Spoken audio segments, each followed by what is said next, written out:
नमस्कार दोस्तों, मैं अर्जुन आपका स्वागत करता हूँ स्टे बाय अर्जुन के यूट्यूब चैनल में। तो दोस्तों आज की हमारी क्लास है प्रायद्वीपीय पठार की जो है।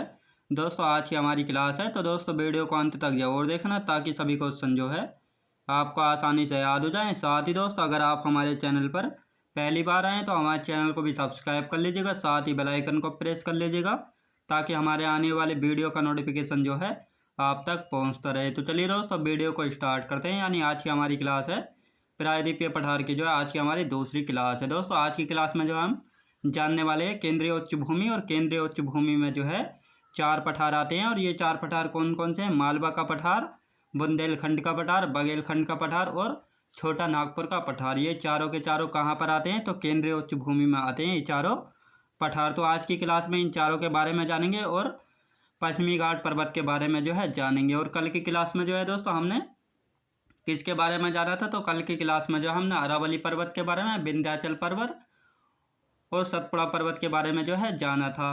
तो दोस्तों आज की हमारी क्लास होती है प्रायद्वीपीय पठार की जो है हमारी आज की दूसरी क्लास होती है। और दूसरी क्लास में जो है केंद्रीय उच्च भूमि के बारे में जो है जानेंगे। इसमें जो है इसमें क्या होता है दोस्तों? इसमें जो है ये मैं आपको दिखा देता हूँ इंडिया मैप में। तो ये दोस्तों यहाँ जो है केंद्रीय उच्च भूमि यानी केंद्रीय उच्च भूमि है, और यहाँ जो है 4 पठार जो है पड़ते हैं। याद रखें दोस्तों 4 पठार जो है पड़ते हैं। ये 4 पठार कौन कौन से हैं? तो पहला दोस्तों मालवा का पठार, दूसरा बघेलखंड का पठार, बुंदेलखंड का पठार, और तीसरा है बघेलखंड का पठार, और चौथा है दोस्तों छोटा नागपुर का पठार। याद रखेंगे तो इन चारों के बारे में पढ़ेंगे। और उसके बाद जो है पश्चिमी घाट पर्वत के बारे में जो है जानेंगे। पश्चिमी घाट पर्वत यानी दोस्तों ये वाला जो है पश्चिमी भाग है, जिधर अरब सागर है, और इधर है दोस्तों बंगाल की खाड़ी, इधर बंगाल की खाड़ी, इधर जो है पूर्वी भाग है, यानी ये पूर्वी घाट पर्वत है, और ये जो है पश्चिमी घाट पर्वत है। तो आज इन चारों पठारों के बारे में एवं पूर्वी घाट पर्वत के बारे में जो है आज की क्लास में जो है जानेंगे। दोस्तों वीडियो को अंत तक जरूर देखना ताकि सभी क्वेश्चन जो है आपको आसानी से याद हो जाएं। तो चलिए दोस्तों पहले देखते हैं मालवा के पठार के बारे में जो है जानते हैं। मालवा का पठार दोस्तों, मालवा का पठार जो है इसका विस्तार कहाँ से कहाँ तक है? तो मध्य प्रदेश, गुजरात और राजस्थान यानी इन 3 राज्यों में जो है मालवा के पठार का जो है विस्तार है। अब विंध्य एवं अरावली पर्वत के मध्य में, याद रखें दोस्तों विंध्याचल एवं अरावली पर्वत के मध्य में, याद रखें दोस्तों। ये मैं आपको मैप में जो है दिखा देता हूँ ये कहाँ पर जो है पड़ता है।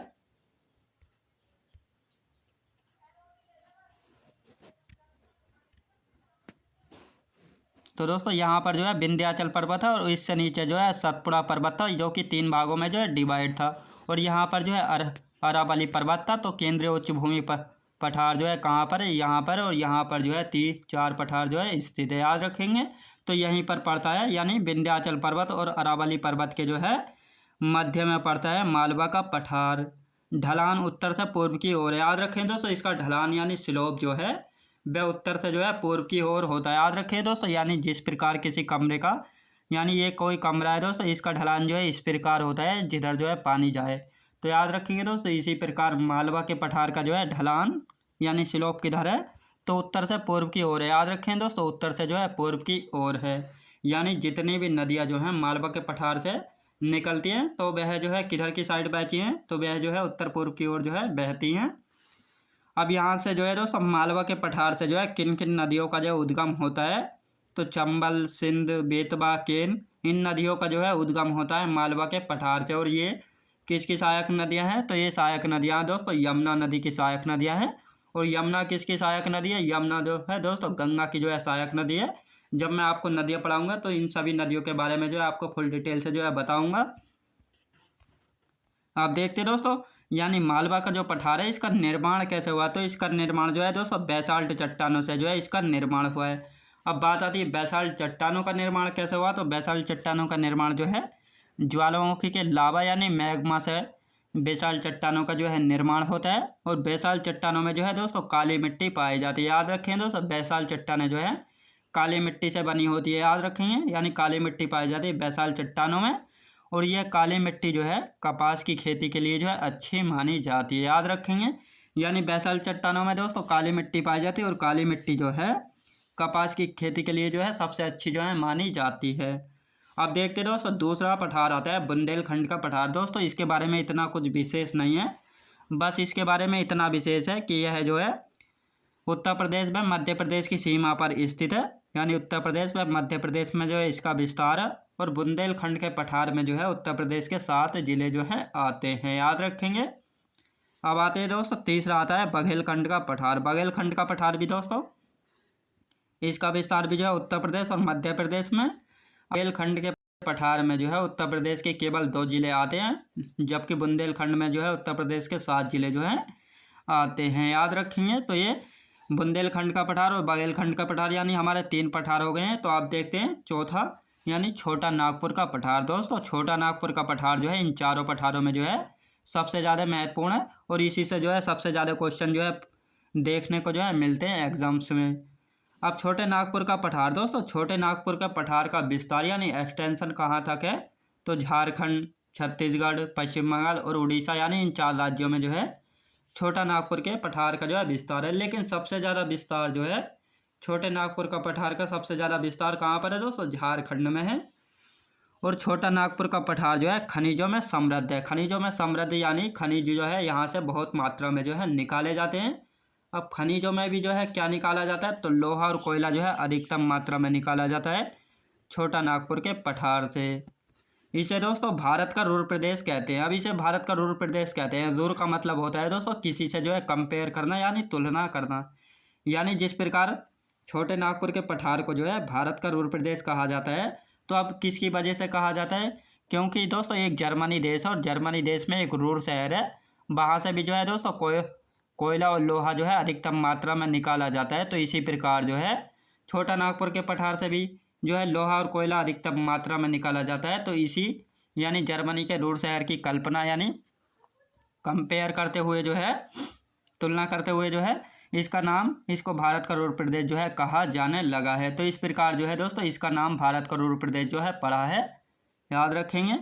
आप देखते हैं दोस्तों छोटा नागपुर पठार से जो है एक नदी बहती है, दामोदर नदी, जो कि छोटा नागपुर के पठार को जो है 2 भागों में बांटने का जो है काम करती है। यानी दामोदर नदी दोस्तों इस पठार को जो है 2 भागों में बांटने का काम करती है। अब ये जब छोटा नागपुर के पठार को जो है 2 भागों में बांट देती है, तो ये 2 भाग यानी 2 अलग अलग हिस्से जो है हो जाते हैं। तो इनके बारे में देख लेते हैं। तो दोस्तों ये मान लेते हैं ये छोटा नागपुर का पठार है। अब इसके बीच से जब दामोदर नदी बहती है तो इसको जो है दोस्तों 2 भागों में बांट देती है। यानी ऊपर वाला हिस्सा कौन सा, ऊपर वाला हिस्सा जो है नॉर्थ हो जाता है और नीचे वाला हिस्सा हो जाता है साउथ। अब नॉर्थ वाला हिस्सा क्या होता है, तो नॉर्थ वाले हिस्से को जो है दोस्तों हजारीबाग पठार जो है कहा जाता है, जो कि नॉर्थ यानी उत्तर वाला हिस्सा है। अब दक्षिणी यानी साउथ वाला हिस्से को कहते हैं दोस्तों रांची का पठार। यानी इन 2 भागों में बांट देती है दामोदर नदी छोटा नागपुर के पठार को। अब इनके एक एक करके यानी पहले देखेंगे दोस्तों हजारीबाग पठार के बारे में देखेंगे पहले। अब हजारीबाग पठार की जो है सबसे ऊंची चोटी कौन सी है, तो पारसनाथ है, जिसकी ऊंचाई है दोस्तों 1350 मीटर, जो कि झारखंड में। दोस्तों छोटा नागपुर के पठार में जो है कुछ पहाड़ियाँ पाई जाती हैं और उन्हीं पहाड़ियों में से एक चोटी है पारसनाथ, जिसकी ऊंचाई कितनी है, तो 1350 मीटर की ऊंचाई, जो कि झारखंड में छोटा नागपुर की जो है सबसे ऊँची चोटी है, याद रखेंगे। सबसे ऊंची चोटी कौन सी है, तो छोटा नागपुर के पठार की सबसे ऊंची चोटी है पारसनाथ, याद रखेंगे, जिसकी ऊंचाई जो है 1350 मीटर है। अब देखते दोस्तों रांची के पठार, यानी रांची का पठार कहाँ पर है, दक्षिण में है और चर की पहाड़ियाँ पाई जाती हैं, याद रखें दोस्तों। अब रांची के पठार का जो हिस्सा है इसमें चर की पहाड़ियाँ जो है पाई जाती हैं, जो कि झारखंड राज्य में हैं। अब दोस्तों एक झारखंड में जो है एक जिला पड़ता है सिंहभूम जिला, वहाँ पर जो है एक जादूगोड़ा की खान है। वह जो है किसके लिए प्रसिद्ध है, बहुत ही ज़्यादा प्रसिद्ध है, तो वह यूरेनियम के लिए जो है प्रसिद्ध है, जादूगोड़ा की खान, जो कि सिंहभूम जिले में पड़ती है झारखंड का एक जिला है दोस्तों सिंहभूम में जो है एक जादूगोड़ा की खान यानी माइंस पड़ती है। वह जो है यूरेनियम के लिए जो है प्रसिद्ध है, याद रखें दोस्तों, यूरेनियम के लिए जो है प्रसिद्ध है झारखंड के सिंहभूम जिले में जादूगोड़ा की खान यानी माइंस, याद रखेंगे। तो ये था दोस्तों छोटा नागपुर का पठार। अब देखते दोस्तों शिलोंग का पठार यानी जिसको मेघालय का पठार के नाम से भी कहते हैं, यानी शिलोंग का पठार या मेघालय का पठार के नाम से इसको जानते हैं, जिसका विस्तार कहाँ पर है, तो इसका विस्तार जो है दोस्तों मेघालय में, याद रखेंगे। यह राजमहल की पहाड़ियों का विस्तार है दोस्तों, यह जो है राजमहल की पहाड़ियों का विस्तार है। इसके बारे में थोड़ा जान लेते हैं मैप से।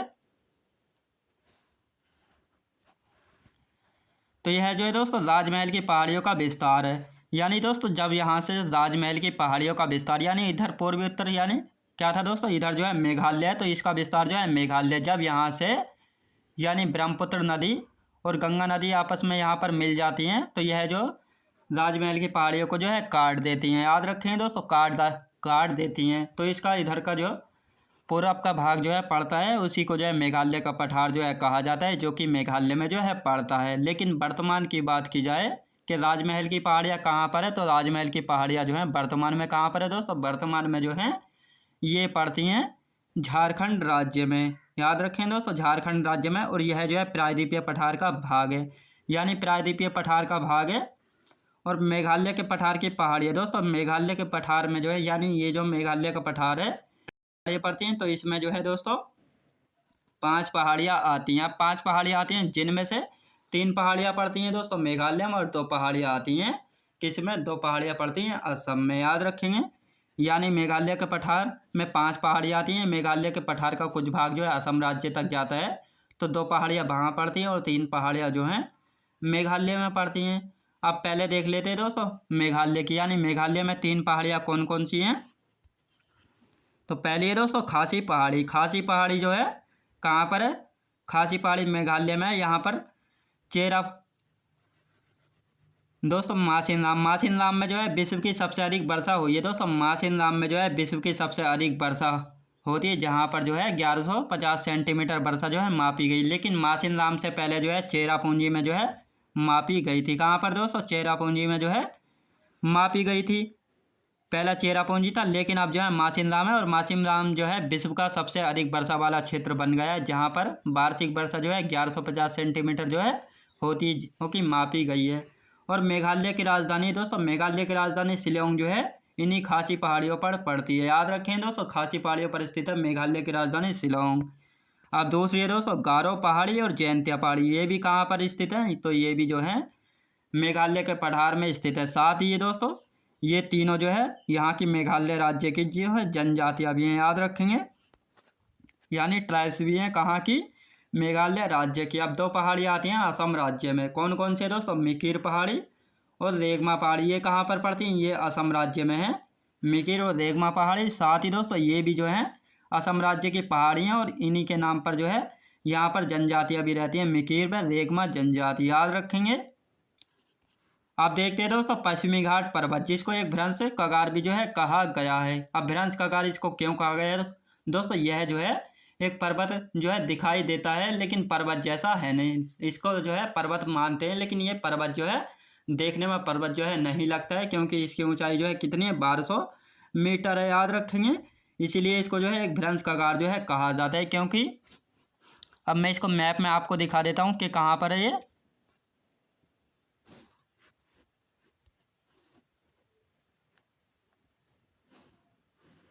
ये हो गया दोस्तों इंडिया का मैप हो गया। तो ये जो है ये हमारी पश्चिमी साइड है, और पश्चिम में क्या पड़ता है, तो अरब सागर पड़ता है। तो दोस्तों ये जो है ये हमारा हो जाता है पश्चिमी घाट पर्वत, और इधर जो हो जाता है हमारा पूर्वी घाट पर्वत। तो जब ये पश्चिमी घाट पर्वत के दोस्तों इधर जो है पूरब में जब आएंगे, पूरब यानी पश्चिम में जो है मैदान पड़ते हैं, तो इसीलिए जो है इसको भ्रंश कगार जो है कहा गया है। अब पश्चिमी घाट पर्वत का जो है विस्तार कहाँ से कहाँ तक, तो इसका विस्तार जो है दोस्तों, इसका विस्तार है ताप्ती नदी से लेकर कन्याकुमारी तक। दोस्तों कन्याकुमारी कहाँ पड़ती है, तो कन्याकुमारी जो है सबसे नीचे पड़ती है, जहाँ यानी तमिलनाडु राज्य जो है सबसे नीचे पड़ता है, यानी साउथ में सबसे साउथी पॉइंट कौन सा है, कन्याकुमारी है। तो ताप्ती नदी से लेकर कन्याकुमारी तक जो है पश्चिमी घाट पर्वत फैला हुआ है। और इसकी ऊंचाई कितनी दोस्तों, इसकी ऊंचाई जो है 1200 मीटर इसकी ऊंचाई है। और दूसरा सबसे लंबा पर्वत दोस्तों पश्चिमी घाट पर्वत जो है दूसरा सबसे लंबा पर्वत है, यानी पहला पर्वत है दोस्तों हिमालय पर्वत, जो कि 2400 किलोमीटर लंबा है। लेकिन दूसरा पर्वत की बात की जाए तो पश्चिमी घाट पर्वत है, जो कि 1600 किलोमीटर लंबा पर्वत है, पश्चिमी घाट पर्वत। अब दोस्तों इसका दूसरा नाम भी है सह्याद्री, यानी पश्चिमी घाट पर्वत को जो है सह्याद्री नाम से भी जो है जानते हैं। अब ये पश्चिमी घाट पर्वत जो है दोस्तों इसको जो है 2 भागों में बांटा गया, यानी यहाँ पर जो है दोस्तों यहाँ पर गोवा राज्य पड़ता है, और इसी गोवा राज्य से जो है 16 डिग्री अक्षांश रेखा जो है होकर गुजरती है। और यही 16 डिग्री अक्षांश रेखा जो है पश्चिमी घाट पर्वत को जो है 2 भागों में बांटने का जो है काम करती है। अब इसके बारे में देखते हैं, ये 16 डिग्री अक्षांश रेखा जो है इस पर्वत को दो भागों में बांटने का जो है काम करती है और कहाँ से गुजरती है, तो यह जो है गोवा राज्य से होकर जो है गुजरती है। 16 डिग्री अक्षांश जो है इस पर्वत को यानी पश्चिमी घाट पर्वत को दो भागों में बांटती है। अब यह अक्षांश रेखा जो है गोवा से होकर जो है गुजरती है। अब ये किन दो भागों में बांटती है इनके बारे में जो है जान लेते हैं। तो उत्तरी सह्याद्री दोस्तों, यानी या मैं आपको मैप में बता देता हूँ। जब ये दोस्तों यहाँ से गोवा राज्य से जो है 16 डिग्री अक्षांश रेखा गुजरती है तो ये पश्चिमी घाट पर्वत को जो है दो भागों में बांट देती। तो ये ऊपर वाला हिस्सा जो है नॉर्थ हो जाता है और नीचे वाला जो है साउथ हो जाता है, यानी दो भागों में डिवाइड कर देती है। तो अब उत्तरी सह्याद्री और दक्षिणी सह्याद्री के बारे में जो है जान लेते हैं। अब ये उत्तरी सह्याद्री जो है दोस्तों, इसमें जो है दो प्रमुख चोटियाँ पाई जाती हैं। एक है कलसुबाई चोटी और दूसरी है दोस्तों उत्तरी सह्याद्री। उत्तरी सह्याद्री जो है सबसे ऊंची चोटी है दोस्तों। कलसुबाई की जो है उत्तरी सह्याद्री जो है सबसे ऊंची चोटी है, जिसकी लगभग ऊंचाई कितनी है, लगभग 1600 मीटर जो है इसकी ऊंचाई है। दूसरी है दोस्तों महाबलेश्वर चोटी, जो कि इससे नीचे जो है पड़ती है। महाबलेश्वर चोटी, यहाँ से जो है दोस्तों महाबलेश्वर चोटी से जो है कृष्णा नदी का जो है उद्गम होता है। और ये दोनों चोटियाँ कहाँ पर पड़ती है दोस्तों, कलसुबाई चोटी और महाबलेश्वर चोटी जो है ये दोनों पड़ती हैं महाराष्ट्र राज्य में। याद रखें दोस्तों, कहाँ पर दोस्तों, महाराष्ट्र राज्य में जो है पड़ती हैं। तो ये था दोस्तों उत्तरी सह्याद्री। अब देखते हैं दक्षिणी सह्याद्री, यानी ये गोवा से नीचे वाला जो हिस्सा है ये कौन सा है, ये साउथ सह्याद्री है। तो इसके बारे में देख लेते हैं दोस्तों। अब दक्षिणी सह्याद्री में भी जो है दो चोटियाँ हैं, एक है कुद्रेमुख चोटी। अब कुद्रेमुख चोटी की जो है सबसे ऊंची चोटी कौन सी है, तो दक्षिणी सह्याद्री जो है कुद्रेमुख चोटी की सबसे ऊंची चोटी है। अब इसके बाद आता है दोस्तों कुद्रेमुख चोटी के बाद है दोस्तों ब्रह्मगिरी चोटी। अब ब्रह्मगिरी चोटी जो है यहाँ से जो है कावेरी नदी का जो है उद्गम होता है। याद रखें दोस्तों, ब्रह्मगिरी चोटी से जो है कावेरी नदी का उद्गम होता है, जिसको दक्षिण गंगा भी जो है कहा जाता है। याद रखें दोस्तों, दक्षिण की गंगा जो है कहा जाता है किसको, ब्रह्मगिरी को। ब्रह्मगिरी पर्वत से जो निकलती है कावेरी नदी, इसी को कहा जाता है दक्षिण की गंगा। याद रखेंगे, धर्म के अनुसार कहा जाता है दोस्तों इसको दक्षिण की गंगा। लेकिन यदि वैसे बात की जाए कि दक्षिण भारत की गंगा पूछा जाए तो गोदावरी होगी। यदि दक्षिण की गंगा की बात की जाए तो वह हो जाती है कावेरी नदी। अब ये दोनों चोटियाँ कहाँ पर स्थित है, तो ये दोनों चोटियाँ जो हैं दोस्तों कर्नाटक राज्य में कुद्रेमुख और ब्रह्मगिरी। याद रखेंगे, तो ये था दक्षिणी सह्याद्री। तो दोस्तों आज की क्लास हमारी यहीं तक है। तो दोस्तों मैं उम्मीद करता हूँ आपको वीडियो क्वालिटी, कंटेंट वगैरह सभी कुछ आपको पसंद आया होगा। पसंद आया तो लाइक शेयर और सब्सक्राइब करना बिल्कुल भी ना भूलें। साथ ही दोस्तों अगर आप हमारे चैनल पर पहली बार आए तो हमारे चैनल को भी जो है सब्सक्राइब कर लीजिएगा, साथ ही बेल आइकन को प्रेस कर लीजिएगा, ताकि हमारे आने वाले वीडियो का नोटिफिकेशन जो है आप तक पहुंचता रहे। तो चलिए दोस्तों मिलते हैं नेक्स्ट वीडियोज़ में।